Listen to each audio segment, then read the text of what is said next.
ഇന്ന് ആർക്കാ ഉമ്മാനെ ഉപ്പാനെ സ്നേഹമുള്ള? ഇന്ന് ഉമ്മായി ഉപ്പായിക സ്നേഹമുള്ള എത്ര മക്കളുണ്ട്, മാതാപിതാക്കളെ ബഹുമാനിക്കുന്ന സ്നേഹിക്കുന്ന. ഇന്ന് രോഗം പിടിച്ച് വീടിനകത്ത് കിടക്കുന്ന ഉമ്മാനോട് പറയും, കിളവി വല്ലതും തിന്നിട്ട് മിണ്ടാതെ ഇവിടെ കിടന്നോണം. ഉമ്മാനോടാ പറയണേ. ഉപ്പാനെ തല്ലുന്ന മക്കൾ, ഉമ്മാനെ തല്ലുന്ന മക്കൾ. ഉമ്മയാരെന്നറിയോ? ഉമ്മയുടെ കാൽച്ചുവട്ടിലാണ് സ്വർഗം കിടക്കുന്നത് എന്ന് നബി മുഹമ്മദ് മുസ്തഫ. ഉമ്മയുടെ കാൽച്ചുവട്ടിലാ മോനെ സ്വർഗം. പോയി നോക്ക്, എൻ്റെ ഉമ്മയുടെ കാൽച്ചുവട്ടിലാണ് സ്വർഗം കിടക്കുന്നത്. വാപ്പയുടെ സ്ഥാനം എന്തെന്നറിയോ? വാപ്പയ്ക്ക് സ്ഥാനമില്ല എന്നല്ല, വാപ്പ സ്വർഗത്തിന്റെ മധ്യ കവാടമാണെന്ന് നബി മുഹമ്മദ് മുസ്തഫ. വാപ്പയും ഉമ്മയും അവരെ വേദനിപ്പിച്ചാൽ, അവരുടെ മനസ്സ് വേദനിപ്പിച്ചാൽ, നിന്റെ ദുനിയാവും ആഖിറവും നഷ്ടപ്പെട്ടു പോകും. അല്ലാഹു കാക്കുമാറാകട്ടെ. എൻ്റെ പ്രിയമുള്ള സഹോദരങ്ങളെ, നമ്മുടെ മാതാപിതാക്കൾ, അവരുടെ മനസ്സ് വേദനിപ്പിക്കരുത്. ഏതൊരു കാരണവശാലും എന്തൊക്കെ വിഷയം സംഭവിച്ചാലും എൻ്റെ പ്രിയപ്പെട്ട പെങ്ങളോട് പറയും, കല്യാണം കഴിഞ്ഞാൽ പെണ്ണുങ്ങൾക്കൊരാഗ്രഹം, ഭർത്താവിൻ്റെ ഉമ്മാന് ഇഷ്ടമല്ല. എന്തെങ്കിലുമൊക്കെ പറഞ്ഞ് വഴക്കുണ്ടാക്കിയിട്ട് മകനെയും ഉമ്മാനെയും രണ്ട് തട്ടിലാക്കും. എന്തിനാ? അവളുടെ ഭർത്താവിനെ ഒറ്റയ്ക്ക് കിട്ടാൻ. എൻ്റെ പ്രിയപ്പെട്ട സഹോദരിമാരോട് പറയാ, നിന്റെ ഭർത്താവിൻ്റെ ഉമ്മാനെ നീ എപ്പോഴും ഉമ്മയായിട്ട് നിനക്ക് സ്വർഗം വേണമെങ്കിൽ നീ നിന്റെ ഭർത്താവിൻ്റെ ഉമ്മാനെ ഉമ്മയായിട്ട് കാണും. കാരണം എൻ്റെ പ്രിയമുള്ള സഹോദരന്മാരോട് ഞാൻ പറയുന്നു, നിന്റെ ഭർത്താവിൻ്റെ ഉമ്മായുമായിട്ട് നിന്റെ ഭർത്താവിനെ നീ അകറ്റിയ നീ വിധവയായി പോകുമെന്ന് നബി മുഹമ്മദ് മുസ്തഫ സല്ലല്ലാഹു അലൈഹി വസല്ലം. ഭർത്താവിനെയും ഉമ്മാനെയും തമ്മിലടിപ്പിച്ചിട്ട് ഒറ്റയ്ക്ക് പോയി സുഖിക്കാമെന്ന് നീ വിചാരിച്ച യോഗമില്ല പെങ്ങളെ. സ്വന്തം ഉമ്മായും വാപ്പായും വേദനിപ്പിക്കുന്നവന്റെ ആയുസ് അല്ലാഹു കുറയ്ക്കുമെന്ന് നബി മുഹമ്മദ് മുസ്തഫ. അല്ലാഹുവിന്റെ പ്രവാചകനാ പറഞ്ഞത്. അല്ലാഹുവിന്റെ പ്രവാചകൻ സല്ലല്ലാഹു അലൈഹി വസല്ലമ തങ്ങൾ പറയുകയാണ്, മാതാപിതാക്കളുടെ മനസ്സ് വേദനിപ്പിക്കുന്നവന്റെ ആയുസ് അല്ലാഹു കുറച്ച് കളയുമെന്ന് പ്രവാചകൻ പഠിപ്പിക്കുമ്പോ, ഉമ്മാന്റെ മനസ്സ് വേദനിപ്പിക്കുന്ന മക്കളുണ്ട്. എന്റെ പ്രിയമുള്ളവരെ, കഴിഞ്ഞ മാസമുണ്ടല്ലോ, അല്ലാഹുവേ, ഞാൻ ഭക്ഷണം കഴിക്കാൻ ഒരു വീട്ടിലേക്ക് കടന്നു ചെന്നപ്പോ ഒരു ഉമ്മയെ കണ്ടോ. പടച്ചവനെ, ഉമ്മയും മക്കളും മത്സരമാണ്. എന്റെ ചെറുപ്പക്കാരന്റെ കയ്യിൽ പിടിച്ചിട്ട് പറഞ്ഞു, ഉസ്താദ്, എന്റെ ഉമ്മയ്ക്ക് വേണ്ടി ദുആ ചെയ്യണം, എന്റെ ഉമ്മയ്ക്ക് ക്യാൻസർ ആണ്. ഉമ്മയുടെ വയറിനകത്ത് മഴ എന്തോ വന്നിട്ട് കുടലിലോ എന്തോ ക്യാൻസറാ ഉമ്മയ്ക്ക് അറിയില്ല ഉസ്താദെ. ഉമ്മയ്ക്ക് വയറുവേദനയാണെന്നാ ഞങ്ങൾ പറയണത്. ഉമ്മയ്ക്ക് അത് അറിയാത്തത് കൊണ്ടാ ഉമ്മ ഇങ്ങനെ ചിരിച്ചും കളിച്ചും ഇരിക്കുന്നത്. ഞങ്ങൾ ആരും പറഞ്ഞിട്ടില്ല, ഞങ്ങൾ ആരെയും അറിയിച്ചിട്ടില്ല. അതുകൊണ്ട് ഉസ്താദ് ഞങ്ങളുടെ ഉമ്മയ്ക്ക് വേണ്ടി ദുആ ചെയ്യണേ. അല്ലാഹുവേ, ഞാൻ സന്തോഷിച്ചു. പടച്ചോനെ, ഇതുപോലെ രണ്ട് മക്കള്, ഉമ്മാനെ ഇത്രയും സ്നേഹിക്കുന്ന രണ്ട് മക്കള്. ഇറങ്ങാൻ സമയമായപ്പോ ആ ഉമ്മ എന്നോട് പറഞ്ഞു, മോനെ, ഉസ്താദിനെ ഒന്ന് വിളിക്ക്, എനിക്കൊന്ന് സംസാരിക്കണം. അല്ലാഹുവേ പടച്ചവനെ, ഞാൻ ഉമ്മയുടെ റൂമിനകത്തേക്ക് കയറി ചെന്നു. ഉമ്മ മക്കളോട് രണ്ടുപേരും പറഞ്ഞൊന്ന് വെളിയിൽ പോകാൻ. ഉമ്മയെന്ന് പറഞ്ഞ ആരെന്നറിയോ? പഠിച്ചോ? രണ്ട് മക്കളോടും വെളിയിൽ പോകാൻ പറഞ്ഞു. കഥകൊന്ന് അടയ്ക്കുമോനെ. ഞാൻ ആ ഉമ്മാന്റെ ചാരത്ത് പോയിരുന്നു. ക്യാൻസർ രോഗമല്ലേ, ഉമ്മായിക്ക് അറിയില്ലല്ലോ. ഞാൻ അടുത്ത് പോയിരുന്നപ്പോ ആ ഉമ്മ എന്നോട് പറയുക, ഉസ്താദേ, എനിക്ക് വേണ്ടി ഒന്ന് ദുആ ചെയ്യണം. എൻ്റെ മക്കൾക്ക് ബാധ്യതയായി കിടക്കാൻ എനിക്ക് ആഗ്രഹമില്ല. എനിക്ക് ക്യാൻസർ ആണെന്ന് എൻ്റെ മക്കൾക്ക് അറിയുന്നതിന് മുമ്പേ എനിക്കറിയാം ഉസ്താദേ. എന്നോട് പറയാ, എനിക്ക് ക്യാൻസർ ആണെന്ന് എൻ്റെ മക്കൾക്ക് അറിയുന്നതിന് മുമ്പേ എനിക്കറിയാം. അവര് വിചാരിച്ചിരിക്കുന്നത് എനിക്കറിയില്ല എന്നാ. അതുകൊണ്ട് ആ മക്കള് സന്തോഷത്തോടെ നടക്കുന്നത്. എനിക്ക് ക്യാൻസർ ആണെന്ന് ഞാൻ അറിഞ്ഞു എന്ന് എൻ്റെ മക്കൾ അറിഞ്ഞ അവരുടെ കണ്ണ് നിറയുമല്ലോ. എൻ്റെ മക്കൾക്ക് വേണ്ടി ഉസ്താദ് ദുആ ചെയ്യണേ എന്ന് പറഞ്ഞപ്പോ, ഉമ്മ എന്ന് പറഞ്ഞാൽ അതാ. എൻ്റെ പ്രിയമുള്ള സഹോദരങ്ങളെ, ഞാൻ ചിന്തിക്കാറുണ്ട്, നമ്മുടെ ഉമ്മ ആരെന്നറിയോ? അടുത്തൊരു പെൺകുട്ടി പടച്ചവനെ 8 മാസം ഗർഭിണിയാണ്. 8 മാസം ഗർഭിണിയാണ്. ഹോസ്പിറ്റലിൽ കൊണ്ടുപോയപ്പോൾ ഡോക്ടർ പറഞ്ഞു, സീരിയസാ, ഈ കുഞ്ഞിനെ പ്രസവിച്ച ഉമ്മ മരിച്ചുപോകും. അല്ലാഹുവേ പടച്ചവനെ, ഉമ്മയുടെ വില എന്തെന്നറിയോ? ഹോസ്പിറ്റലിൽ കൊണ്ടുപോയി 8 മാസം ഗർഭിണിയായ പെണ്ണിനോട് ഡോക്ടർ പറയാ, ഈ കുഞ്ഞിനെ പ്രസവിക്കണ സമയത്ത് ഉമ്മ മരിച്ചു പോകാൻ സാധ്യതയുണ്ട്, വളരെ സീരിയസാ. ആ സമയത്ത് ആ പെണ്ണി ചോദിച്ചെന്തെന്നറിയോ ഉസ്താദേ? ആ പെണ്ണ് ചോദിച്ചെന്ന് ഡോക്ടറോട് എനിക്കെന്ത് വന്നാലും കുഴപ്പമില്ല, എൻ്റെ കുഞ്ഞിന് കുഴപ്പമൊന്നുമില്ലല്ലോ. നിങ്ങൾ ആലോചിക്കേ, പ്രസവിക്കുന്ന സമയത്ത് ആ പെണ്ണ് മരിക്കാൻ വരെ 99% സാധ്യതയുണ്ട്. അപ്പോഴും അവളെ കുറിച്ചല്ല ചിന്തിച്ചത്, അപ്പോഴും അവളെ കുറിച്ചല്ല ചിന്തിച്ചത്. ഡോക്ടറെ, എൻ്റെ വയറ്റിൽ കിടക്കണ കുഞ്ഞിനൊന്നും ഇല്ലല്ലോ. അതാ നമ്മുടെ ഉമ്മ. അള്ളാഹു നമുക്ക് ഈമാൻ നൽകുമാറാകട്ടെ. എൻ്റെ പ്രിയപ്പെട്ട പെമ്മക്കളോട്, ഓടേണ്ടവർക്കൊക്കെ ഓടാം, ഒളിച്ചോടേണ്ടവർക്കൊക്കെ ഓടാം. ഓടിക്ക് കുഴപ്പമൊന്നുമില്ല. നിന്റെ ഉമ്മാനെ നാട്ടുകാർ മുഴുവനും വ്യഭിചാരി എന്ന് വിളിക്കും, നിനക്ക് കുഴപ്പമില്ലല്ലോ, നിനക്ക് കുഴപ്പമില്ലല്ലോ. നാട്ടുകാർ മുഴുവനും ഉമ്മാന്റെ സ്വഭാവമല്ലേ മോട് കാണിക്കൂ എന്ന് നാണം കെടുത്തിയാലും നിനക്കൊന്നുമില്ല. പ്രശ്നം 2-3 ഒരാഴ്ച മുമ്പാണെന്ന് തോന്നുന്നു, ഒരാഴ്ച മുമ്പ് പള്ളികളിലൊക്കെ പോയി പിരിവെടുത്തൊരു വാപ്പ. പള്ളിയിൽ എല്ലാ വെള്ളിയാഴ്ച പള്ളിയിൽ പോയി പിരിവെടുക്കും തൻ്റെ മോളെ കെട്ടിക്കാൻ. അള്ളാഹു പടച്ചോനെ 5-6 പവൻ സ്വർണം ആ പാവ ഉപ്പ പിരിച്ചു. ഞായറാഴ്ച കല്യാണം, വെള്ളിയാഴ്ച വൈകിട്ട് പള്ളിയിൽ നിന്ന് പിരിവായിട്ട് വാപ്പ വന്നപ്പോൾ പടച്ചോനെ ആ പെൺകുട്ടി ഒരുത്തൻ്റെ കൂടെ ഒളിച്ചോടിപ്പോയി. അള്ളാഹു ആ വാപ്പ വീണതാ ഇതുവരെ എഴുന്നേറ്റിട്ടില്ല. അള്ളാഹു അദ്ദേഹത്തിന് ആഫിയത്ത് കൊടുക്കുമാറാകട്ടെ. ഓടേണ്ടവർക്കൊക്കെ ഓടാ. എൻ്റെ മുസ്ലിം പെണ്ണുങ്ങളോട് ഞാൻ ചോദിക്കട്ടെ, എനിക്ക് അഭിമാനമുണ്ട് പെണ്ണെ. എൻ്റെ ചെറുപ്പക്കാരികളായ പെൺകുട്ടികളോട് പറയടി, എൻ്റെ പെങ്ങളോട് ഞാൻ പറയാ, പൊന്നുമോളെ, ഈ നാട്ടിൽ ഈ കൂട്ടത്തിലൊരു പെണ്ണിരിപ്പുണ്ട്. ഞാൻ പറയാ, സഹാബി വനിതയുടെ ചരിത്രമൊന്നും ഞാൻ പറയില്ല. നിങ്ങളുടെ കൂട്ടത്തിൽ ഒരു പെൺകുട്ടി ഇരിപ്പുണ്ട്, 34 വയസ്സുണ്ട് ആ പെണ്ണിനെട്ടാ. എടി, അവളാണ് നല്ല ഉപ്പായ്ക്കും ഉമ്മായ്ക്കും പറഞ്ഞവള്. ഞാൻ പറഞ്ഞു തരും, നിങ്ങൾക്ക് ഇഷ്ടപ്പെട്ടിരിക്കും ഞാൻ പറയും. 34 വയസ്സുള്ളൊരു പെൺകുട്ടി ഈ സദസ്സിനകത്തിരിപ്പുണ്ട്. അവളെ പോലെ നമ്മുടെ മക്കളെ അള്ളാഹു ആക്കി തരാൻ വേണ്ടി ദുആ ചെയ്യും. ഞാൻ ദുആ ചെയ്യും. കാരണം ആ 34 വയസ്സുള്ള പെൺകുട്ടി എന്നോട് കരുന്ന് വിളിച്ചിട്ട് പറഞ്ഞു, ഉസ്താദേ, എനിക്ക് വേണ്ടി ദുആ ചെയ്യണം. എൻ്റെ കല്യാണം ഇതുവരെ നടന്നിട്ടില്ല. എൻ്റെ വാപ്പ മരണപ്പെട്ടു പോയി ഉസ്താദെ. 34 കൊല്ലമായി. ഇന്ന് ഞാൻ അള്ളാനെ പേടിച്ചാ ജീവിക്കണത്, അള്ളാനെ പേടിച്ചാ ഞാൻ ജീവിക്കുന്നത്. പടച്ചോനെ, എനിക്കൊരു നല്ല ജീവിതം കിട്ടാൻ ഒരു സ്വന്തം സഹോദരനെ പോലെ എനിക്ക് വേണ്ടി ദുആ ചെയ്യണേ എന്ന് പറഞ്ഞൊരു പെണ്ണി സദസ്സിലിരിക്കുന്നുണ്ട്. അള്ളാഹുവേ, അവളാ മോളെ പെണ്ണ്. 34 കൊല്ലമായിട്ടും അവൾക്കും വിചാരമുണ്ടായിട്ടും അള്ളാഹുവിനെ പേടിച്ച് കഴിയുന്നവൾ. എന്നെങ്കിലും ഒരിക്കൽ അള്ളാഹു നല്ല ഒരു ജീവിതം തരുമെന്ന പ്രതീക്ഷയോടെ ഈ സദസ്സിൽ ആ പൊന്നുമോളിരിപ്പുണ്ട്. അള്ളാഹുവേ, ആ മകൾക്ക് നീ നല്ലൊരു ജീവിതം കൊടുക്കണേ പടച്ചവനെ. അള്ളാഹുവേ, നീ നല്ലൊരു ജീവിതം കൊടുക്കണേ പടച്ചവനെ.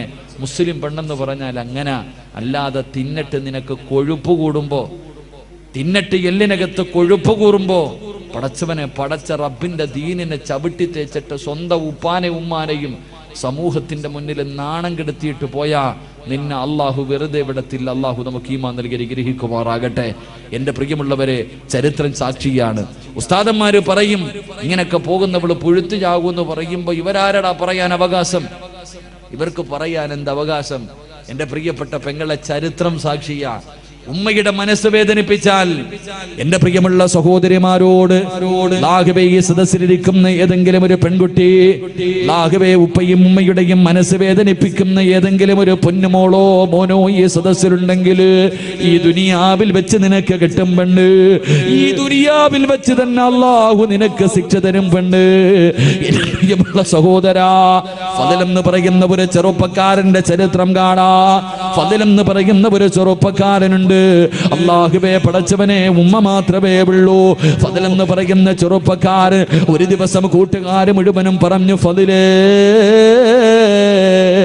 ഞങ്ങളെല്ലാവരും മക്കയിൽ പോകുകയാ, ഞങ്ങളെല്ലാവരും കഅബ കാണാ പോവുകയാ. ഫദലേ, നീ കൂടെ ഞങ്ങളുടെ കൂടെ വരുന്നു. ഫദൽ എന്ന് പറയുന്ന ചെറുപ്പക്കാരൻ പറഞ്ഞു, ഞാൻ എൻ്റെ ഉമ്മയോട് ചോദിക്കട്ടെ. ഫദൽ എന്ന് പറയുന്ന ചെറുപ്പക്കാരൻ വീട്ടിൽ ചെന്നിട്ട് തന്റെ ഉമ്മയോട് ചോദിച്ചു, ഉമ്മ, അല്ലാഹുവിന്റെ കഅബ കാണണമെന്ന് വല്ലാത്ത ആഗ്രഹമോ. എന്റെ കൂട്ടുകാർ മുഴുവനും കഅബ കാണാ പോവുകയാണ്, ഞാനും കൂടെ പോകട്ടെ ഉമ്മ. ഉമ്മ പറഞ്ഞു, മോനെ ഫദിലേ, നീ പോയാൽ എനിക്ക് ആരാണടാ ഉള്ളത്? എനിക്ക് ഭക്ഷണം തരാ, എന്റെ കാര്യങ്ങളെ നോക്കാൻ ആരുമില്ലല്ലോ. എന്റെ പൊന്നുമോര് പോകണ്ട എന്ന് ഫദിൽ എന്ന് പറയുന്ന മകനോട് പറയുമ്പോ കൂട്ടുകാരുടെ മുന്നിൽ ചെന്നിട്ട് പറഞ്ഞു, എന്റെ ഉമ്മ എനിക്ക് അനുവാദം തന്നില്ല. കൂട്ടുകാർ മുഴുവനും കളിയാക്കുകയാണ്. അള്ളാഹുവിന്റെ കഅബ കാണാൻ പോലും നിന്റെ ഉമ്മ നിനക്ക് അനുവാദം തരുന്നില്ലല്ലോ. കൂട്ടുകാർ മുഴുവനും കളിയാക്കിയിട്ട് അവിടെ നിന്ന് നടന്നു പോവുകയാണ്. ഫദ്ലെന്ന് പറയുന്ന ചെറുപ്പക്കാരൻ തന്റെ വീട്ടിലേക്ക് കടന്നു വന്നു. പിന്നെയും ഉമ്മയോട് ചോദിച്ചു, ഉമ്മ അള്ളാഹുവിന്റെ കഅബ കാണാ പോകട്ടെ? ഉമ്മ പറഞ്ഞു, വേണ്ട മോര്. ഉമ്മ പറഞ്ഞു, വേണ്ട മോര്. ഫദ്ലെന്ന് പറയുന്ന ചെറുപ്പക്കാരന് വല്ലാത്ത ദേഷ്യം തോന്നി. അവസാനം ഉമ്മയുടെ അനുവാദം ചോദിച്ചില്ല. കഅബയിലേക്കല്ലേ പോകുന്നത്, അള്ളാഹുവിന്റെ ഭവനത്തിലേക്കല്ലേ പോകുന്നത്. ഫദ്ലെന്ന് പറയുന്ന ചെറുപ്പക്കാരന് തന്റെ ഉമ്മയുടെ അനുവാദം ചോദിക്കാതെ വീട് വിട്ടിറങ്ങുകയാ. മക്കയിലേക്ക് കഅബ കാണാ പോവുകയാ. മക്കയിലേക്ക് കഅബ കാണാ പോവുകയാ. ഇങ്ങനെ പോകുമ്പോ മനസ്സിനകത്തൊരു സമാധാനമില്ല. കൂട്ടുകാരുടെ കൂടെ എത്താനും കഴിയുന്നില്ല. ഉമ്മയുടെ പൊരുത്തമില്ലാതാണ് ഇറങ്ങി വന്നത്. മനസമാധാനം കിട്ടാതെ വന്നപ്പോ അവിടെ നിന്ന് ചിന്തിച്ചു, അല്ലാ, ഒന്ന് രണ്ടരക്കത്ത് നിസ്കരിക്കാമല്ലോ പടച്ചവര്. നിസ്കരിച്ചാ മനസമാധാനം കിട്ടുമല്ലോ. ഫദ്ലെന്ന് പറയുന്ന ചെറുപ്പക്കാരന് ഒളിവെടുത്തിട്ട് പള്ളിക്കകത്ത് കയറിയിട്ട് രണ്ടരക്കത്ത് നിസ്കരിക്കുകയോ. നിസ്കാരം കഴിഞ്ഞിട്ട് വെളിയിലേക്ക് ഇറങ്ങുമ്പോ നാട്ടുകാര് മുഴുവനും പള്ളിയിലേക്ക് ഓടി വരികയാണ്. കാരണം എന്തെന്നറിയുമോ? ആ നാട്ടിൽ വലിയ ഒരു മോഷണം നടന്നു. കള്ളനോടിയത് പള്ളിയുടെ ഭാഗത്തേക്കാട്. ഫദ്ലെന്ന് പറയുന്ന ചെറുപ്പക്കാരനാണ് കള്ളനെന്ന് കരുതിയിട്ട് നാട്ടുകാര് മുഴുവനും തല്ലുകയോ, കൈകാല് കെട്ടുകയാണ്. എന്നിട്ട് എന്തേ ചെയ്തതെന്നറിയുമോ? ഇവൻ ഇനി ഒരിക്കലും മോഷ്ടിക്കാൻ പാടില്ല. രണ്ട് കൈയും വെട്ടിമുറിക്കുകയാ, രണ്ട് കാലും വെട്ടിമുറിക്കുകയാ, രണ്ട് കണ്ണും ചൂടുന്നെടുക്കുകയോ. ഇവന് ഒരിക്കലും ഇനി മോഷണം നടത്താൻ പാടില്ല. അവന്റെ കണ്ണ് ചൂടുന്നെടുത്തു, കൈകാലുകളെ വെട്ടിമുറിച്ചു. എന്നിട്ടൊരു കമ്പിന്റെ മുകളിൽ കെട്ടിയിട്ട് ഇങ്ങനെ കൊണ്ടുപോകുമ്പോ ജനങ്ങൾ വിളിച്ചു, കള്ളാ. എല്ലാവരും കള്ള എന്ന് വിളിച്ച് കളിയാക്കുമ്പോ പറയുന്ന ചെറുപ്പക്കാർ, ഫദ്ലെന്ന് പറയുന്ന ചെറുപ്പക്കാർ അവിടെ നിന്ന് കരഞ്ഞുകൊണ്ട് വിളിച്ചു പറഞ്ഞു, എന്നെ കള്ള എന്ന് വിളിക്കല്ലേ, എന്നെ കള്ള എന്ന് വിളിക്കല്ലേ. ഞാൻ കള്ളരല്ല. എന്റെ ഉമ്മയുടെ മനസ്സ് വേദനിപ്പിച്ചത് അല്ലാഹു എനിക്ക് തന്ന ശിക്ഷയാ. എന്റെ ഉമ്മയുടെ മനസ്സ് വേദനിപ്പിച്ചതൊരു പടച്ചറപ്പ് എനിക്ക് തന്ന ശിക്ഷയാ. എന്റെ പെങ്ങള് അവസാനം കൊണ്ടുവന്ന് മരുഭൂമിയിൽ വലിച്ചെറിയുകയോ. അവിടെ നിന്ന് മരണത്തോട് മല്ലടിക്കുമ്പോ ഫദ്ലെന്ന് പറയുന്ന ചെറുപ്പക്കാരൻ ആ മരുഭൂമിയിൽ കിടന്ന് യാചിക്കുന്നു, ആരെങ്കിലും എന്റെ ഉമ്മയുടെ മുന്നിലൊന്ന് കൊണ്ടുപോകുവോ? മരിക്കുന്നതിന് മുമ്പ് എന്റെ ഉമ്മയുടെ വീടിന്റെ മുന്നിൽ എന്നെ ഒന്ന് കൊണ്ടുപോകുവോ? ഒന്ന് പൊരുത്തം ചോദിക്കാരാ. എന്റെ ഉമ്മയോടൊന്ന് പൊരുത്തം ചോദിക്കാരാ. മരണത്തിന്റെ വേളയിൽ പടച്ചവരെ വഴിയിൽ കിടന്ന് യാചിക്കുന്നത് കണ്ടപ്പോ ഏതോ യാത്രക്കാര് പറഞ്ഞ അടയാളം വെച്ചൊരു വീടിന്റെ മുന്നിൽ കൊണ്ടുവന്ന് വെക്കുകയാണ്. വീടിന്റെ മുന്നിൽ കൊണ്ടുവച്ചു. പടച്ചറപ്പേ, വാതിൽ തുറന്നിട്ടൊരു ഉമ്മ ഇറങ്ങി വരികയാണ്. ആ യാത്രക്കാര് ചോദിച്ചു, ഉമ്മ, ഈ കിടക്കുന്ന ചെറുപ്പക്കാരനെ അറിയുമോ ഉമ്മ?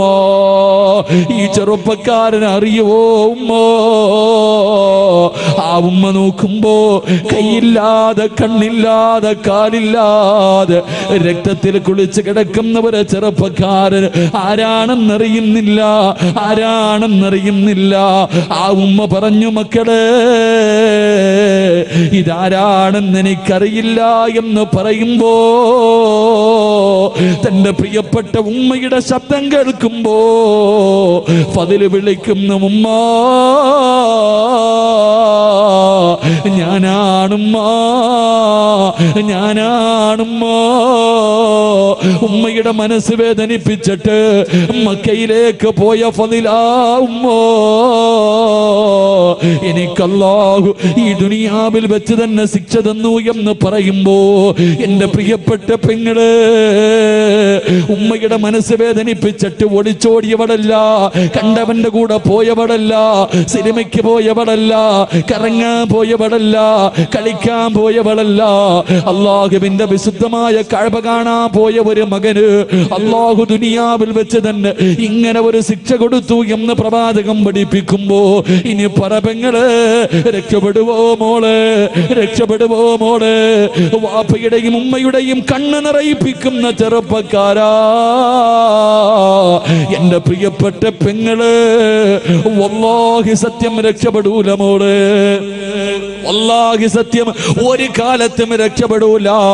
അതുകൊണ്ട് എന്റെ പ്രിയമുള്ളവരോട് പറയുകയാ, മാതാപിതാക്കളെ സ്നേഹിക്കണേ. ഉമ്മയുടെ കാൽച്ചുവട്ടിലാ സ്വർഗം കിടക്കുന്നത്, ഉമ്മയുടെ കാൽച്ചുവട്ടിലാ സ്വർഗം കിടക്കുന്നത്. അല്ലാഹുവേ, എന്റെ പ്രിയപ്പെട്ടവരെ, നമ്മുടെ മാതാപിതാക്കള് സ്വന്തം ഉമ്മാനെ ചീത്ത വിളിക്കുന്നവരുണ്ട്, ഉമ്മാനെ ചീത്ത വിളിക്കുന്നവരുണ്ട്, തല്ലുന്നവരുണ്ട്, ഉമ്മാനെ വഴക്ക് പറയുന്ന മക്കളുണ്ട്. എന്റെ പ്രിയപ്പെട്ട ചെറുപ്പക്കാരാ, അങ്ങനെ കഴിയുന്നടാ. ഇന്ന് ലക്ഷങ്ങൾ മുടക്കിയിട്ട്, ഇന്ന് ലക്ഷങ്ങളെ ചെലവഴിച്ചിട്ട് നിന്നെ ഒരു മനോഹരമായ വീട് കെട്ടി, നീ ഒരു മനോഹരമായ വീട് കെട്ടി, ആ വീടിനകത്ത് സുഖമില്ല, രോഗം പിടിച്ച് കിടക്കുന്ന നിന്റെ ഉമ്മയൊന്ന് കാർക്കിച്ചു തുപ്പിയാൽ, രോഗം പിടിച്ച് ബോധമില്ലാതെ കിടക്കുന്ന ഉമ്മ നിന്റെ വീടിന്റെ ബെഡ്റൂമിനകത്തൊന്ന് മൂത്രമൊഴിച്ചാൽ, അല്ലാഹുവേ, മാന വഴക്ക് പറയുന്ന മക്കളുണ്ടല്ലോ, മാന ചീത്ത വിളിക്കുന്ന മക്കളുണ്ടല്ലോ. എടാ, നിന്റെ വീടിന്റെ ബെഡ്റൂമിനകത്ത് നിന്റെ ഉമ്മയൊന്ന് തുപ്പിയപ്പോ നിനക്ക് സഹിച്ചില്ലല്ലോ. നിന്റെ ഉമ്മയൊന്ന് ബെഡിന് മൂത്രമൊഴിച്ചപ്പോ അറിഞ്ഞുകൊണ്ടല്ലോ, അറിയാതെ അല്ലേ മോരെ? ആ പാവങ്ങൾ അങ്ങനെ ഒന്ന് വിസർജനം നടത്തിയപ്പോ നിന്റെ ഉമ്മാനെ വഴക്ക് പറയുന്ന ചെറുപ്പക്കാരാ, നീ എവിടെ കിടന്നാടാ മൂത്രമൊഴിച്ചതെന്നറിയോ? നീ എവിടെ കിടന്നാണ് മൂത്രമൊഴിച്ചതെന്നറിയോ? ഉമ്മാന്റെ നെഞ്ചത്ത് കിടന്ന് നീ എത്ര പ്രാവശ്യം മൂത്രമൊഴിച്ചടാ? നിന്റെ ഉമ്മ ബെഡിലല്ലേ കഴുകിയാ പോകുമല്ലോ. നീ ഉമ്മയുടെ ശരീരത്ത് കിടന്ന് വിസർജനം നടത്തിയില്ലേ? നീ നിന്റെ ഉമ്മ നിന്റെ വീട്ടിലെന്ന് തുപ്പിയപ്പോ നിനക്ക് വല്ലാത്ത ദേഷ്യം വന്നു. എത്ര പ്രാവശ്യം നിന്റെ ഉമ്മയുടെ മുഖത്തുകൂടെ നീ ഛർദിച്ചടാ? ഉമ്മ വഴക്ക് പറഞ്ഞില്ലല്ലോ. സ്നേഹത്തോടെ കെട്ടിപ്പിടിച്ചതല്ലാതെ നിന്റെ ഉമ്മ ഇന്ന് വരെ നിന്നോടൊന്ന് ദേഷ്യപ്പെട്ടിട്ടുണ്ടോ? ഒരു വഴക്ക് പറഞ്ഞിട്ടുണ്ടോ? ആ പാവപ്പെട്ട ഉമ്മയുടെ ഇന്നത്തെ അവസ്ഥ എന്തേ ചെറുപ്പക്കാരാ? മോനെ, എങ്ങനെ കഴിയുന്ന ചെറുപ്പക്കാരാ? എത്ര വേദന സഹിച്ചിട്ടുണ്ടാകും മോര്? 9.5 മാസക്കാലം ആ ഉമ്മയല്ലേടാ വയറ്റത്ത് ചുമന്നുകൊണ്ട് നടന്നത്. ഒന്ന് ഭക്ഷണം കഴിക്കാൻ കഴിയില്ലല്ലോ, ഒന്ന് നടക്കാൻ കഴിയില്ലല്ലോ, ഒന്ന് കിടക്കാൻ കഴിയില്ലല്ലോ. പടച്ചിറപ്പേ, 9.5 മാസക്കാലം നിന്നെ വയറ്റിൽ ചുമന്നുകൊണ്ട് നടന്നു. മരണവേദനയുടെ വേദനയിൽ നിന്ന് പ്രസവിച്ചു. നിന്നെ പാല് തന്നിട്ട് നിന്നെ ഇത്രയും കൊല്ലം പോറ്റി പടത്തിയില്ലേടാ? നിനക്കെങ്ങനെയാ നിന്റെ ഉമ്മയുടെ മനസ്സ് വേദനിപ്പിക്കാൻ കഴിയുന്നത്? വാപ്പയെ വേദനിപ്പിക്കാൻ കഴിയുന്നത്? കുത്തുവാക്ക് പറയാൻ കഴിയുന്നത്? എന്റെ പ്രിയമുള്ള ചെറുപ്പക്കാരാ, ഉമ്മയെ സ്നേഹിക്കുമോരെ, വാപ്പയെ സ്നേഹിക്കുമോരെ, അവര് മരിക്കുന്ന കാലം വരെ നോക്കിയാ പോര്. അവരുടെ പൊരുത്തമില്ലെങ്കിൽ നിനക്ക് രക്ഷപ്പെടാൻ കഴിയില്ല ചെറുപ്പക്കാരാ. അല്ലാഹുവേ, ഉമ്മയ്ക്ക് അല്ലാഹുവേ, പടച്ചവനെ, ഞങ്ങളുടെ ജീവിച്ചിരിക്കുന്ന മാതാപിതാക്കൾക്ക് നീ ആഫിയത്തും ദീർഘായുസ്സും നൽകണേ അല്ലാ. അല്ലാഹുവേ, പടച്ചവരെ, രോഗം പിടിച്ചിട്ട് വേദന സഹിക്കാൻ കഴിയാതെ വീടിനകത്ത് കിടന്ന് കരയുന്നത് കാണേണ്ട അവസ്ഥ തരല്ലേ അല്ലാ. അല്ലാഹുവേ, മരണപ്പെട്ടു പോയി ഞങ്ങളുടെ വാപ്പയുടെയും ഉമ്മയുടെയും ഖബർ നീ സ്വർഗ്ഗ പൂങ്കാവനമാക്കണേ അല്ലാ. അവരുടെ ഖബർ വിശാലമാക്കണേ റബ്ബേ. അല്ലാഹുവേ സ്വർഗത്തിന്റെ കവാടം അവരുടെ കബറിനകത്ത് തുറന്നു കൊടുക്കണേ അല്ലാ. അല്ലാഹുവേ ഞങ്ങളുടെയും കാത്ത് സ്വർഗത്തിന്റെ കവാടത്തിന്റെ മുന്നിൽ ഞങ്ങളുടെ മാതാപിതാക്കളെ കാത്തു നിൽക്കണേ അല്ലോ. അവരെ സ്വർഗത്തിൽ കൊണ്ടുപോകുന്ന മക്കളായി ഞങ്ങളെ നീ സ്വീകരിക്കണേ റബ്ബേ. ഈ സദസ് അതിനൊരു സബബാക്കണേ അല്ലാ.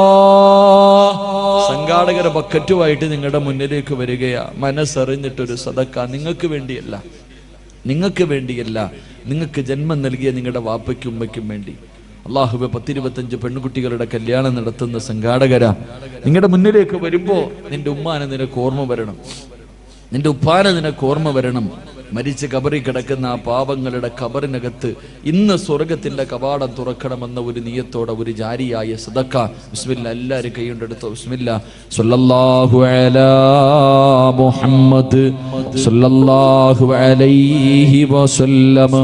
സല്ലല്ലാഹു അലാ മുഹമ്മദ് സല്ലല്ലാഹു അലൈഹി വസല്ലം. അല്ലാഹുമ്മ സ്വല്ലി അലാ മുഹമ്മദ് യാ റബ്ബി സല്ലി അലൈഹി വസല്ലം. അല്ലാഹുവേ ആരെല്ലാം സദഖ കൊടുക്കുന്നു അല്ലാഹുവേ മാതാപിതാക്കളുടെ പൊരുത്തം നൽകി അനുഗ്രഹിക്കണേ പടച്ചവനെ. ജീവിച്ചിരിക്കുന്നവർക്ക് ആഫിയത്തും ദീർഘായുസ്സും നൽകണേ റഹ്മാനെ. മരണപ്പെട്ടവരുടെ കബറിടം നീ വിശാലമാക്കണേ അല്ലാ. കബറിനകത്ത് കിടന്നിട്ട് ഞങ്ങളുടെ വാപ്പയും ഉമ്മയും ഞങ്ങൾക്ക് വേണ്ടി ദുആ ചെയ്യണേ പടച്ചവനെ. ഈ സദഖ അതിനൊരു സബബാക്കണേ അല്ലാ. അല്ലാഹു കബൂലാക്കുമാറാകട്ടെ. ഞാൻ നിർത്തുകയാ. എൻ്റെ പ്രിയമുള്ള സഹോദരങ്ങളെ, മാതാപിതാക്കളെ സ്നേഹിക്കുന്ന മകൻ അല്ലാഹു കൊടുക്കുന്ന പ്രതിഫലം എന്തെന്നറിയോ? വാപ്പയെയും ഉമ്മയെയും സ്നേഹിക്കുന്ന മക്കൾക്ക് അല്ലാഹു കൊടുക്കുന്ന പ്രതിഫലം മഹാനായ നബി മുഹമ്മദ് മുസ്തഫ സല്ലല്ലാഹു അലൈഹി വസല്ലമ തങ്ങൾ അല്ലാഹുവിന്റെ പ്രവാചകൻ സ്വർഗത്തിലൂടെ കടന്നു പോകുമ്പോൾ, അല്ലാഹുവിന്റെ പ്രവാചകൻ സല്ലല്ലാഹു അലൈഹി വസല്ലമ തങ്ങൾ സ്വർഗത്തിലൂടെ കടന്നു പോകുമ്പോൾ ഒരു സ്വഹാബി സ്വർഗത്തിന്റെ മധ്യഭാഗത്തൊരു കൊട്ടാരത്തിനകത്തിരുന്ന് ഖുർആൻ ഓതുകയാണ്. കൊട്ടാരത്തിന്റെ മധ്യഭാഗത്ത് ഉയരമുള്ള ഒരു സ്ഥലത്തിരുന്നിട്ടൊരു സഹാബി ഇങ്ങനെ ഖുർആൻ ഓതുന്നു. എല്ലാവരും ആ ഖുർആൻ ഓതുന്നത് ഇങ്ങനെ കേട്ടുകൊണ്ടിരിക്കുക. അള്ളാഹുവിന്റെ പ്രവാചകൻ സല്ലല്ലാഹു അലൈഹി വസല്ലമ തങ്ങൾ ചോദിച്ചു, ആരാ ഈ സ്വർഗത്തിലിരുന്ന് ഖുർആൻ ഓതുന്ന ഈ ചെറുപ്പക്കാരൻ ആരാ? അവിടെ നിന്ന് പറഞ്ഞു കൊടുത്തു മഹാനായി നബി സല്ലല്ലാഹു അലൈഹി വസല്ലമ തങ്ങൾ. ആയിഷാ ബീവി റളിയല്ലാഹു തആല അൻഹയുടെ ചരിത്രം പറഞ്ഞു കൊടുക്കുമ്പോൾ ആയിഷാ ബീവി റളിയല്ലാഹു തആല അൻഹ ചോദിച്ചു, ആരാ നബിയേ സ്വർഗത്തിലിരുന്ന് ഖുർആൻ ഓതുന്ന ചെറുപ്പക്കാരൻ ആടാ? അവിടെ നിന്ന് പറഞ്ഞു, ഹാരിസ് ഇബ്നു നുഅ്മാൻ റളിയല്ലാഹു തആല അൻഹു. ഹാരിസ് ഇബ്നു നുഅ്മാൻ എന്ന് പറയുന്ന ചെറുപ്പക്കാരനാ. ഈ പ്രതിഫലം കിട്ടാനുള്ള കാരണം തന്റെ ഉമ്മയെ സ്നേഹിച്ചതിനുള്ള പ്രതിഫലമാണെന്ന് നബി മുഹമ്മദ് മുസ്തഫ സല്ലല്ലാഹു. സ്വർഗത്തിലിരുന്ന് ഖുർആൻ ഓതാൻ പറ്റുന്ന സ്വർഗത്തിലെ ഉയർന്ന പദവി അല്ലാഹു നൽകും. അല്ലാഹു നൽകി അനുഗ്രഹിക്കുമാറാകട്ടെ. അതുകൊണ്ട് എൻ്റെ പ്രിയപ്പെട്ട സഹോദരങ്ങളോട് സഹോദരിമാരോട് നമ്മുടെ ഉമ്മാനെയും ഉപ്പാനെയും ഒരു കാലത്തും അവരുടെ മനസ്സ് വേദനിപ്പിക്കരുത്. അവരുടെ കണ്ണ് നിറയുന്ന ഒന്നും ചെയ്യാൻ പാടില്ല. അവർ നമ്മളെ എന്തൊക്കെ ചെയ്താലും എത്ര തല്ലിയാലും, ചില ചെറുപ്പക്കാർ ചോദിക്കും, ഉമ്മയുടെ സ്വഭാവം വളരെ മോശമാ ഉസ്താദെ, എന്ത് ചെയ്യാനാ? എന്ത് ചെയ്താലും നമ്മുടെ ഉമ്മ തന്നെയാ. ഉമ്മയ്ക്ക് പകരം വെക്കാൻ ഒന്നും കഴിയില്ല. അള്ളാഹു നമ്മുടെ ഉമ്മയ്ക്ക് ദീർഘായുസ് നൽകി അനുഗ്രഹിക്കുമാറാകട്ടെ. നമ്മുടെ ഉമ്മയ്ക്ക് എല്ലാവർക്കും ഉമ്മയോട് വല്ലാത്ത സ്നേഹമാ. എൻ്റെ പ്രിയപ്പെട്ട സഹോദരിമാരോട്, എൻ്റെ പ്രിയപ്പെട്ട സഹോദരങ്ങളോട്, എൻ്റെ പ്രിയപ്പെട്ട കൊച്ചുമക്കളോട്, എൻ്റെ പ്രിയപ്പെട്ട ഉമ്മമാരോട് പറയുക, നിങ്ങളുടെ മക്കൾ വഴിപിടയ്ക്കാനുള്ള കാരണം നിങ്ങൾ തന്നെയാണ്.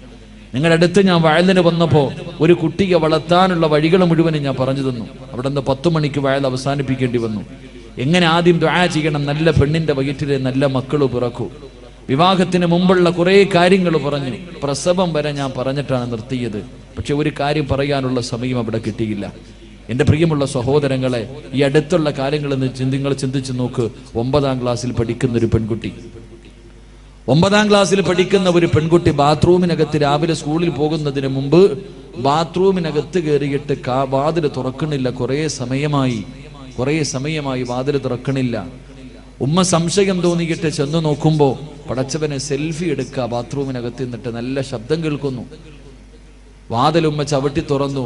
തെള്ളി തുറന്നകത്തേക്ക് കയറിയപ്പോൾ 9ാം ക്ലാസ്സിൽ പഠിക്കുന്ന മകള് ശരീരത്തിൽ ഒരു നൂൽ ബന്ധം പോലും ഇല്ലാതെ സെൽഫി എടുത്തുകൊണ്ടിരിക്കുക. സ്വന്തം ചിത്രം, സ്വന്തം ഫോട്ടോ ഇങ്ങനെ മൊബൈലിൽ പകർത്തുന്നു. ഉമ്മ തന്റെ പൊന്നുമോളെ ഒരുപാട് തല്ലി. അവസാനം ഉമ്മയ്ക്ക് സങ്കടം വന്നു. മകളോട് ചോദിച്ചു, ആർക്ക് വേണ്ടിയാ മോളെ നീ ഈ ഫോട്ടോ എടുത്തത്? ആ സമയത്ത് 9ാം ക്ലാസ്സിൽ പഠിക്കുന്ന മകള് പറഞ്ഞു കൊടുത്തൊരു മറുപടിയുണ്ട്. എൻ്റെ ക്ലാസ്സിൽ 33 കുട്ടികൾ പഠിക്കുന്നുണ്ട്. ആ 33 പെൺകുട്ടികളിൽ 26 പേരും അവരുടെ നഗ്നചിത്രം എടുത്തുകൊണ്ടുവന്ന് കൂട്ടുകാരെ മുഴുവനും കാണിച്ചു. ഇന്ന് കൊണ്ടുപോകേണ്ടത് ഞാനാ, എൻ്റെ കൂട്ടുകാരെ കാണിക്കാൻ വേണ്ടിയാണ് ഞാൻ ഇതെടുത്തത് എന്ന് ആ പൊന്നുമോള് പറയുമ്പോൾ, എൻ്റെ പ്രിയമുള്ളവരെ, ഇന്നത്തെ മക്കളുടെ അവസ്ഥ എവിടെ എത്തി നിൽക്കുന്നു? കാസർഗോഡ് ജില്ലയിൽ 31 വയസ്സുള്ള ഒരു സഹോദരി പെട്ടെന്ന് ഗർഭിണിയായി. ഭർത്താവ് ഗൾഫിൽ പോയിട്ട് 1.5 കൊല്ലമായി. എങ്ങനെയാണ് ഗർഭിണിയായതെന്നറിയില്ല. ഭർത്താവ് ഗൾഫിൽ പോയി ആകെ വിഷയമായി. അവസാനം ആ പെണ്ണ് അള്ളാഹുവിന്റെ ഖുർആൻ എടുത്ത് സത്യം ചെയ്തിട്ട് പറഞ്ഞു, എൻ്റെ ഭർത്താവല്ലാതെ എൻ്റെ ശരീരത്തിൽ ആരും തൊട്ടിട്ടില്ല, എൻ്റെ ഭർത്താവല്ലാതെ ഒരാളും എൻ്റെ ശരീരത്ത് തൊട്ടിട്ടില്ല, പിന്നെ എങ്ങനെ ഗർഭിണിയായി? കിടന്നുറങ്ങുമ്പോൾ നല്ലതുപോലെ സൂക്ഷിക്കാനാ നിനക്കിത് പറയണേ. ഇന്ന് മുതൽ കിടന്നുറങ്ങുമ്പോൾ നീ നല്ലതുപോലെ ആലോചിക്കണം. വീട്ടിലെ മക്കളുണ്ടെങ്കിൽ സൂക്ഷിക്കണം. ഈ ഉമ്മ അള്ളാഹുവേ എങ്ങനെ ഗർഭിണിയായി എന്നറിയില്ല. +1 പഠിക്കുന്നൊരു മകനുണ്ട്, 10ലോ +1ലോ പഠിക്കുന്നൊരു മകൻ. ഈ മകന്റെ സ്വഭാവത്തിലൊരു മാറ്റം കണ്ടപ്പോ ആരോ കൊണ്ടുപോയി ഒരു കൗൺസിലിംഗ് നടത്തിയപ്പോ ആ മകൻ പറഞ്ഞു, എൻ്റെ ഉമ്മയുടെ വയറ്റിൽ കിടക്കണ കുഞ്ഞിന്റെ തന്ത ഞാനാണെന്ന്. അള്ളാഹു നമ്മളെ കാക്കുമാറാകട്ടെ. സ്വന്തം ഉമ്മയ്ക്ക് മയക്കുമരുന്ന് കൊടുത്തിട്ട് ഈ മകനാണ് ഈ പണി ഒപ്പിച്ചതെങ്കിൽ, എൻ്റെ പ്രിയമുള്ള സഹോദരങ്ങളെ, എന്തുകൊണ്ടാണ് നമ്മുടെ മക്കൾ ഇങ്ങനെ ആകുന്നത്?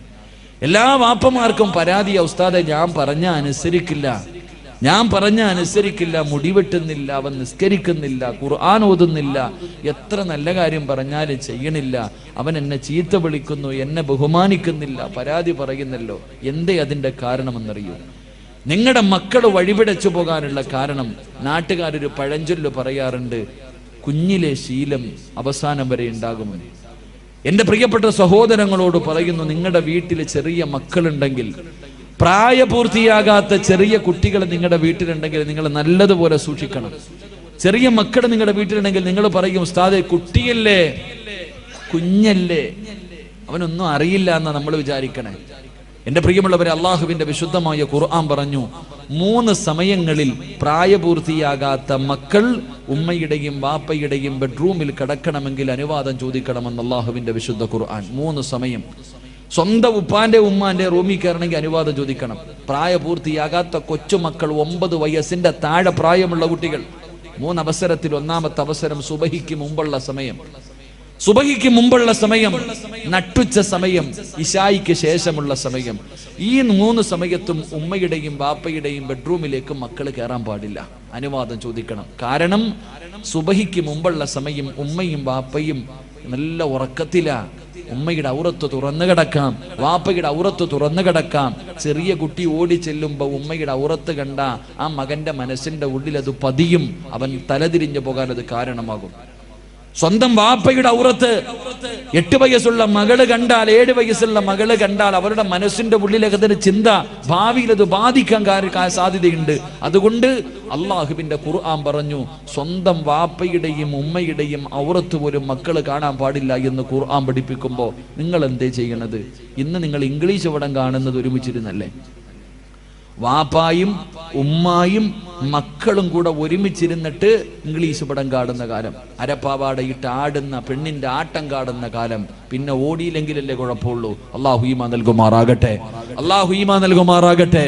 ചെറിയ മക്കള് വീട്ടിലുണ്ടെങ്കിൽ, എന്റെ പ്രിയമുള്ള സഹോദരങ്ങളെ, ഒരു ചരിത്രം പറഞ്ഞുകൊണ്ട്, അള്ളാഹുവേ പടച്ചവനെ, ഈ സദസ്സിലിരിക്കുന്ന മാതാപിതാക്കൾക്ക് അള്ളാഹുവേ പടച്ചവരെ സമാധാനം കിട്ടാൻ ഒരു ചരിത്രം, സൂക്ഷിക്കാൻ ഒരു ചരിത്രം പറഞ്ഞു തരാ. മഹാനായ ജാബിർ റളിയല്ലാഹു തആല അൻഹു, അല്ലാഹുവിന്റെ പ്രവാചകന്റെ സ്വഹാബിയാണ് ജാബിർ റളിയല്ലാഹു തആല അൻഹു. 2 മക്കളാണുള്ളത്, 2 ആൺമക്കളാണുള്ളത്. ജാബിർ തങ്ങളും ഭാര്യയും മക്കളും വല്ലാത്ത സന്തോഷമാ. ഒരു ദിവസം സന്തോഷം കാരണം അവരെല്ലാവരും തുള്ളിച്ചാടുകയാണ്. അതിന്റെ കാരണം എന്തെന്നറിയോ? അവരുടെ വീട്ടിലേക്ക് മഹാനായ അസ്റഫുൽ ഖൽഖ് നബി മുഹമ്മദ് മുസ്തഫ സല്ലല്ലാഹു അലൈഹി വസല്ലമ തങ്ങൾ, അല്ലാഹുവിന്റെ പ്രവാചകനും സഹാബത്തും ഭക്ഷണം കഴിക്കാൻ വരികയാണ്. റസൂലുള്ള വിരുന്ന് വരുന്ന ദിവസമോ, സന്തോഷം കാരണം ജാബിർ തങ്ങളും ഭാര്യയും കിടന്ന് വല്ലാത്ത സന്തോഷത്തിലാ. ജാബിർ തങ്ങൾ പറഞ്ഞു, പെണ്ണേ, അള്ളാന്റെ റസൂലിന് ഭക്ഷണമുണ്ടാക്ക്. ഭാര്യ അടുക്കളയിലേക്ക് ഭക്ഷണമുണ്ടാക്കാ പറഞ്ഞു വിട്ടിട്ട് ജാബിർ റളിയല്ലാഹു തആല അള്ളാന്റെ റസൂലിന് കൊടുക്കണമല്ലോ. ആടിന്റെ ഇറച്ചി വല്ലാത്ത ഇഷ്ടമാണല്ലോ. ഓടി ചെന്നിട്ട് ഒരു ആടിനെ പിടിച്ച് അറുക്കുകയാണ്. ഒരാടിനെ പിടിച്ചറുത്തു. എന്നിട്ട് അതിന്റെ ഇറച്ചി മുഴുവനും എടുത്തിട്ട് അടുക്കളയിലേക്ക് കടന്നു വന്ന് പ്രിയപ്പെട്ട ഭാര്യയുടെ കൂടെ അടുക്കളയിൽ നിന്ന് കറിയുണ്ടാക്കുകയോ. അവിടെ നിന്ന് ഭർത്താവ് ഇറച്ചിക്കറി വെക്കുന്നു, ഭാര്യ ചപ്പാത്തി റെഡിയാക്കുന്നു. രണ്ട് മക്കളെ വീടിന്റെ വെളിയിൽ നിന്ന് കളിക്കുകയാണ്. രണ്ടുപേർക്കും പ്രായപൂർത്തിയായിട്ടില്ല. അല്ലാഹുവേ, വീടിന്റെ വെളിയിൽ നിന്ന് കളിച്ചു കൊണ്ടിരിക്കുമ്പോ മൂത്ത മകൻ അനുജനോട് ചോദിച്ചു, മൂത്തവനുണ്ടല്ലോ അനുജനോട് ചോദിച്ചു, മോനെ വാപ്പ ആടിനെ അറുക്കുന്നത് എങ്ങനെയാണെന്ന് കണ്ടോ? വാപ്പ ആടിനെ അറുത്തത് എങ്ങനെയാണെന്ന് കണ്ടോ? ജേസൻ അനുജനോട് ചോദിച്ചപ്പോ അനുജൻ പറഞ്ഞു, ഇല്ലയിക്കാ, വാപ്പ ആടിനെ അറുത്തത് എങ്ങനെയാണെന്ന് ഞാൻ കണ്ടില്ല. മോന് കാണണോ? വാപ്പ ആടിനെ അറുത്തത് എങ്ങനെയാണെന്ന് കാണണോ? അനുജൻ പറഞ്ഞു, കാണണമിക്കാ. എന്തേ ചെയ്തതെന്നറിയുവോ? എന്തേ ചെയ്തതെന്നറിയുവോ? പടച്ചറപ്പേ, വാപ്പ ആടിനറുത്ത കത്തിയെടുക്കുകയാണ്. വാപ്പ ആടിനറുത്ത കത്തിയെടുക്കുകയാ. എന്നിട്ടൊരു കയറെടുത്തു. എന്നിട്ട് തന്റെ കൂടപ്പുറപ്പിന്റെ ചാരത്തേക്ക് കടന്നു വരികയാണ്.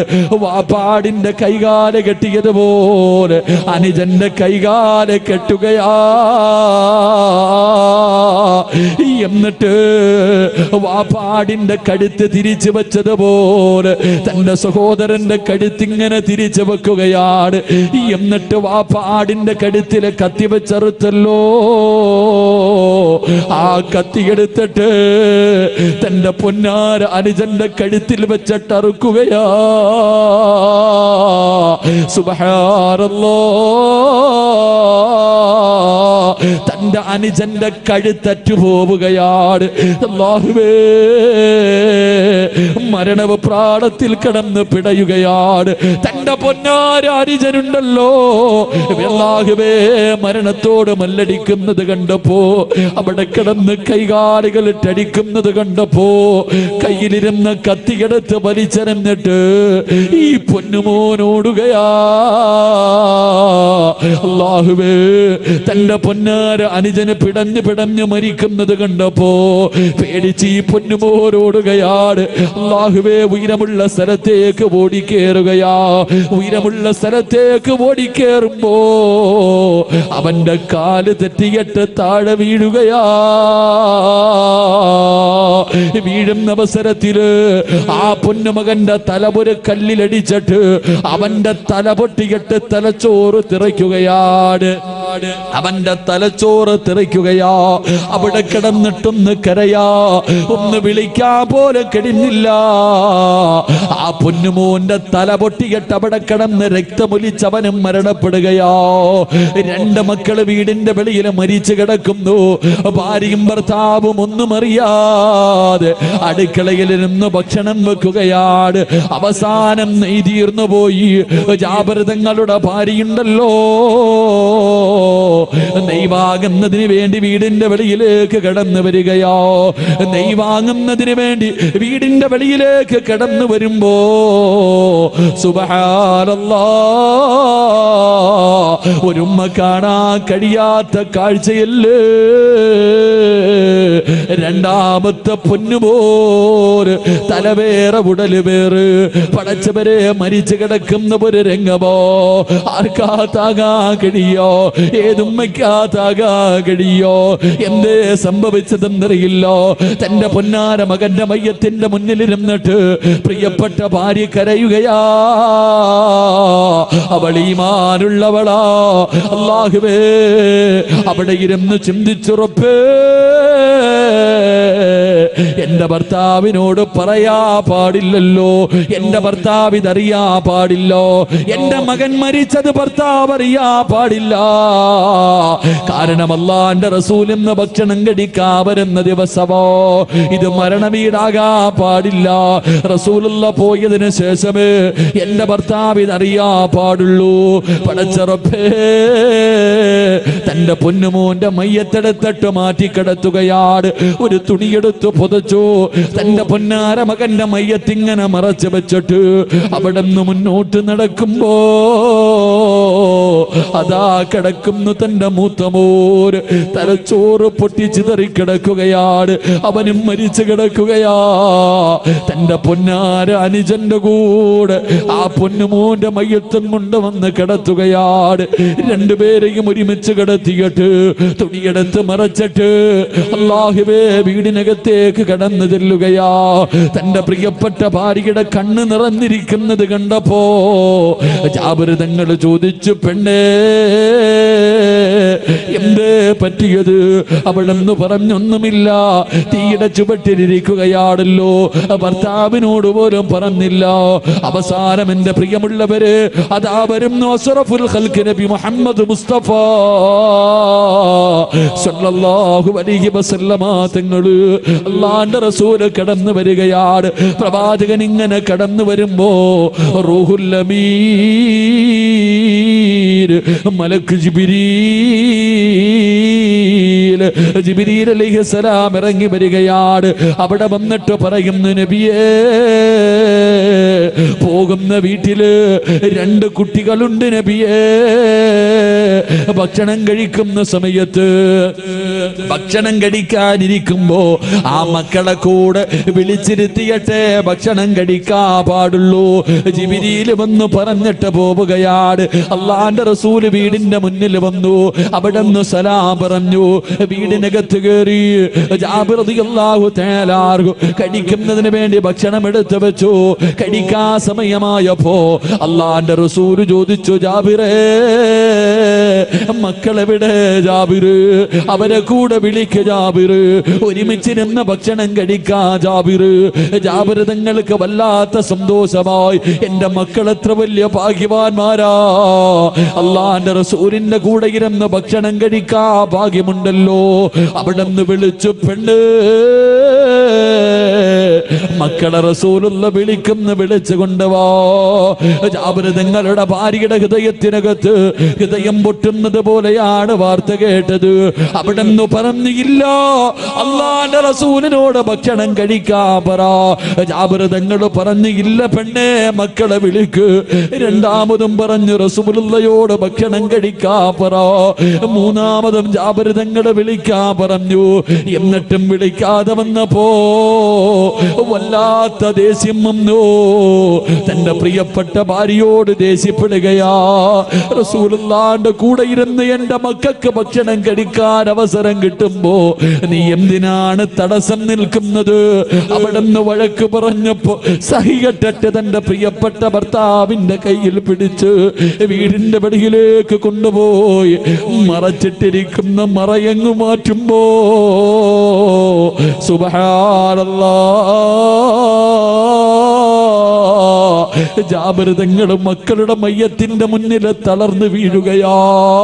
തന്റെ പൊന്നാര മക്കള് 2 പേരും മരിച്ചു കിടക്കുന്ന രംഗം കാണുമ്പോ ജാബിർ റളിയല്ലാഹു തആല മയ്യത്തിന്റെ മുന്നിലിരുന്നിട്ട് പൊട്ടിക്കരയുകയാണ്. ആ സമയമുണ്ടല്ലോ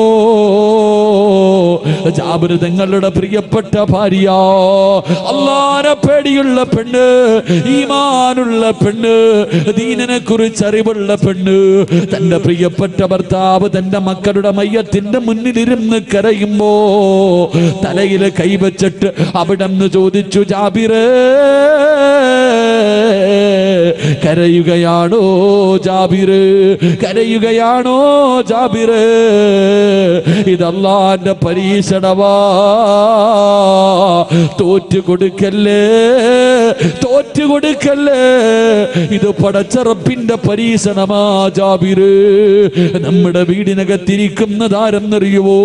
ഈ ലോകം മുഴുവനും പടക്കാൻ കാരണക്കാരനായ അല്ലാഹുവേ, ഉമ്മയെക്കാല് വാപ്പയെക്കാല് മക്കളെക്കാല് സ്വന്തം ജീവനക്കാല് സ്നേഹിക്കേണ്ട പ്രവാചകന് ഭക്ഷണം കഴിക്കാൻ വീടിനകത്തിരിക്കുമ്പോ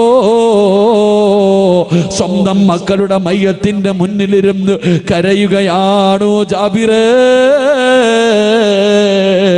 എഴുന്നേക്ക് ജാബിറ്, എഴുന്നേക്ക് ജാബിറ്. റസൂലുള്ള ഒന്നും അറിയാ പാടില്ല, പ്രവാചകനൊന്നും അറിയാ പാടില്ല. ഭക്ഷണം കടിച്ചു പോകുമ്പോഴേ പറയാ പാടുള്ളൂ. അതുകൊണ്ട് കണ്ണുനീര് തുടച്ചു കൊടുക്കുകയാണ്. തന്റെ പ്രിയപ്പെട്ട ഭർത്താവിന്റെ കണ്ണുനീര് തുടപ്പിച്ചിട്ട് ജാബിർ റളിയല്ലാഹു തആല പ്രവാചകന്റെ മുന്നിലേക്ക് പറഞ്ഞു വിടുമ്പോ ഈ ചരിത്രം എന്തിനാണ് പറഞ്ഞതെന്നറിയുമോ? അല്ലാഹുവേ, പ്രായപൂർത്തിയാകാത്ത മക്കള് നമ്മുടെ വീട്ടിലുണ്ടെങ്കിൽ നല്ലതുപോലെ ശ്രദ്ധിക്കണേ വാപ്പാ. അല്ലാഹുവേ, നല്ല കാര്യങ്ങൾ മാത്രമേ ചെയ്യാവൂ.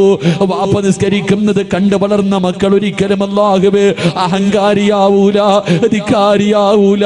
പടച്ചവരെ, വാപ്പ ഒരു ദിവസം പള്ളിയിലേക്ക് പോകുമ്പോ അവന് കയ്യിൽ പിടിച്ചിട്ട് ചോദിക്കും, വാപ്പാ എന്നെ കൂടെയൊന്ന് കൊണ്ടുപോകുമോ? എനിക്കും പള്ളിയിൽ വന്ന് നിസ്കരിക്കണമുപ്പാ, എന്നെ കൂടെയൊന്ന് കൊണ്ടുപോകുമോ? വാപ്പയുടെ കയ്യിൽ പിടിച്ച് പറയുന്ന മക്കളുണ്ടാകുമുപ്പാ.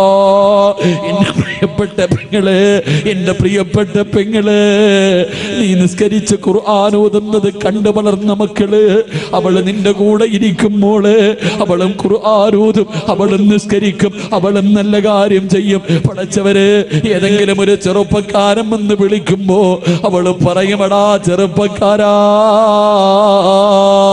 എന്റെ ദീനന് എനിക്ക് വേണമടാ, എന്റെ ദീനാണ് എനിക്ക് വേണ്ടത്, എനിക്ക് എന്റെ റബ്ബിനെ വേണം, എന്റെ സമുദായത്തെ നാണം കെടുത്താൻ എന്നെ കിട്ടില്ലടാ.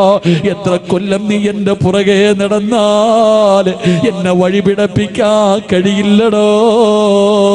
ഇന്നീ അഖാഫുല്ലാ,